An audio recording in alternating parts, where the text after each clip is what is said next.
पाकिस्तान जी मईशत हिकु दफ़ो ॿीहर सख़्त दबाव जो शिकार आहे, जिते वधंदड़ कर्ज़नि ऐं टैक्सिस जो भार इक़्तिसादी सरगर्मियुनि खे सुस्त करे रहियो आहे। माहिरनि मूजिब मुल्क जो मुसलसल माली बेज़ाब्तियूं हर भेरे आलमी मालियाती इदारनि ख़ासि तौर ते IMF वटि वञण ते मजबूर करे छॾींदियूं आहिनि, जिते वक़्ती तौर ते त रिलीफ मिली वेंदो आहे, पर बुनियादी मसइला उते जो उते ई हूंदा आहिनि। अंगनि अखरनि मूजिब 2025 में पाकिस्तान जो गॾियल सरकारी कर्ज़ GDP जे 70% ताईं पहुची चुको आहे, जॾहिं त माली खसारो 6% जी बुलंद सतह ते आहे, जेको अटकल मुकमल तौर ते व्याज जी अदायगी ते ॿधल आहे। हाणे सूरतहाल इते वञी पहुती आहे जो सिर्फ़ व्याज जूं अदायगियूं हुकूमत जे टैक्स आमदनी खां बि वधी वयूं आहिनि, जंहिं सबबि माहिरनि हिकु इम्कानी मालियाती बहरान जो इम्कान ज़ाहिर करे रहिया आहिनि। मुआशी तजियाकारनि जो चवणु आहे त हुकूमत वटि आमदनी वधाइण जे लाइ ॿ ई ज़रिया आहिनि, टैक्स ऐं कर्ज़, पर पाकिस्तानी टैक्स वसूलनि में मुसलसल नाकाम रहियो आहे, जॾहिं त कर्ज़ वठण में तमामु घणो इज़ाफ़ो थियो आहे, जंहिं सबबि मुल्क कर्ज़नि जे जार में फासंदो वियो आहे।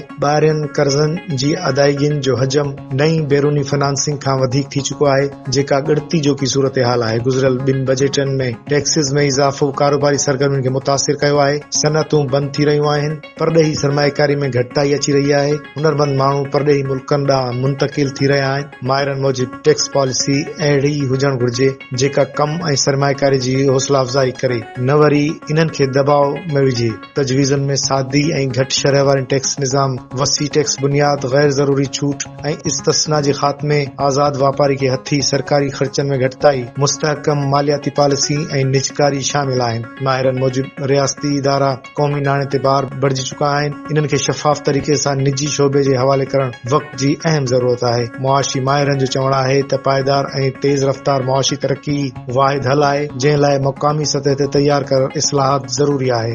ॿाहिरीं सहारनि ते भाड़ण जे बजाए इस्लाहात जे ज़रिए ई मुल्क खे मुआशी बहाली जे रस्ते ते गामज़न करे सघिजे थो।